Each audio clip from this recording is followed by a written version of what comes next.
छौँ, निरन्तर सडकमा बसिरहेका छौँ। हामी बिचमा कतिपय साथीहरू थाक्न खोजे होलान्, कतिपयहरू भाग्न खोजे होलान्, तर पनि आज हाम्रो मूल ट्रेन भनेको थाक्ने कोही छैन, भाग्ने कोही छैन। तपाईँहरूले खबरदारी गरिरहनु भएको छ ती थाक्नेहरूलाई, ती भाग्नेहरूलाई, ती सरकारका वरिपरि लाग्न खोज्नेहरूलाई, ती बिचौलियाहरूलाई आज तपाईँले खबरदारी गरिरहनु भएको छ। त्यही कारणले गर्दाखेरि तपाईँहरूको उत्साहले, जोसले, जाँगरले, यो सहभागिताले 13 दिनसम्म पनि अविचलित रूपमा चाहिँ तपाईँहरू जसरी लाग्नु भएको छ। नेपाल सिंचाई महासङ्घले नयाँ ऊर्जा थपिएको छ, नयाँ जोस थपिएको छ, नयाँ जाँगर थपिएको छ। हामीलाई त कस्तो लाग्न थालेको छ भने त्यो सिंहदरबारकै प्रधानमन्त्रीको च्याम्बरमा गएर शहीद हुनलाई पनि हामी तयार भइरहेको छौँ भन्ने हामीलाई लागिरहेको छ। त्यो सिंहदरबारको शिक्षा मन्त्रालयमा गएर हामी महासङ्घका 15 घटकहरू, महासङ्घका वार्ता टोलीहरू, अध्यक्षज्यूहरू सबै हामी 15 जनामा को पहिला शहीद हुने भनेर आज होडबाजी भइरहेको छ। यसको कारण के हो भने हामी आन्दोलन जित्दै छौँ, हामी लक्ष्यप्रति अविचलित छौँ। त्यही हो यो तपाईँहरूको ऊर्जाको कारणले हो, तपाईँहरूको जोसको कारणले हो, तपाईँहरूले नेपाल शिक्षक सङ्गठनलाई दिएको चाहिँ धेरै अपार माया र समर्थनले हो।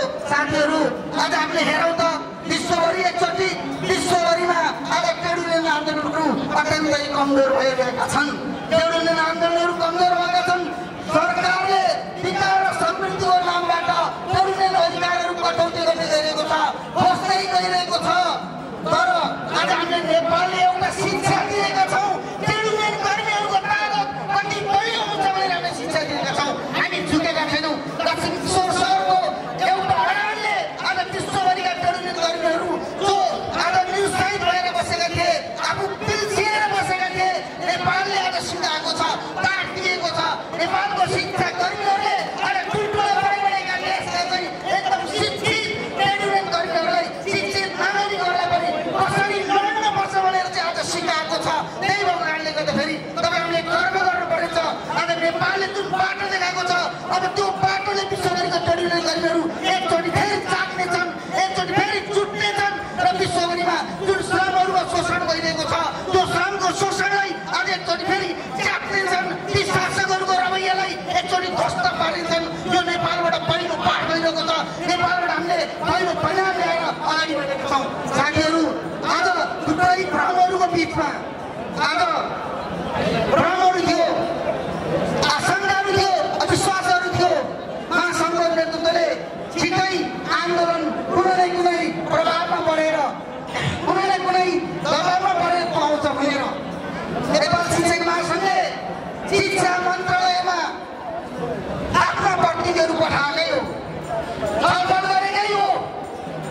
नेपाल शिक्षक महासङ्घले आफ्नो बटम लाइन भनेको विगतमा भएका हाम्रा सहमतिहरू, विगतमा भएका हाम्रा सम्झौताहरू, त्यो क्याबिनेटबाट गर्ने निर्णयहरू, त्यो चाहिँ मन्त्री स्तरबाट गर्ने निर्णयहरू एकचोटि हल गर, विश्वासको वातावरण तयार गर भनेर हामीले भन्न खोज्यौँ। हामीले सरकारसँग सहकार्य गर्न खोज्यौँ। यो आन्दोलनलाई, यो प्रतिरोधलाई छिटोभन्दा छिटो निकास दिएर विद्यालय शिक्षा विधेयकतर्फ हामी जानुपर्छ भनेर हामीले चाहिँ हताशा देखाउन खोज्यौँ। तर त्यो सरकार के भन्दो रहेछ भने 2-4वटा चारो फालेर यो आन्दोलन स्थगित गर भनेर भन्नु खोज्दो रहेछ। आन्दोलन स्थगित गर्ने भए, यो आन्दोलन स्थगित गर्ने भए हामी क्याबिनेटबाट पास गर्न पर्ने 2-4वटा मुद्दाहरू पास गरिदिन्छौँ अनि पर्खिने अधिवेशन आगामी बजेटमा त्यसलाई हामी लागू गर्छौँ भनेर उधारो चारो फाल्न खोज्दो रहेछ।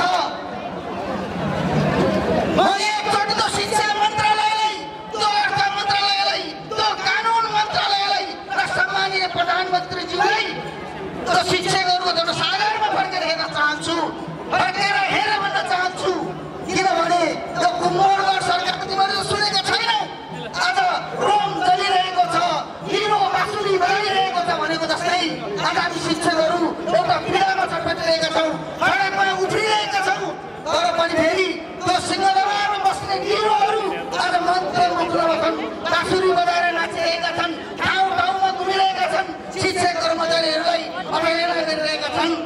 हामीले फेरि भन्न चाहन्छु ए सिंहदरबार तिमीहरूले भन्दैनै यो हजारौं शिक्षकले आन्दोलन छोडेर गएर जान्छन् त्यो शिक्षकहरूलाई थाकेको होलान् तपाईहरु एकचोटि जवाफ दिनुहोस् तपाईहरु आन्दोलन फिर्ता गर्न चाहनुहुन्छ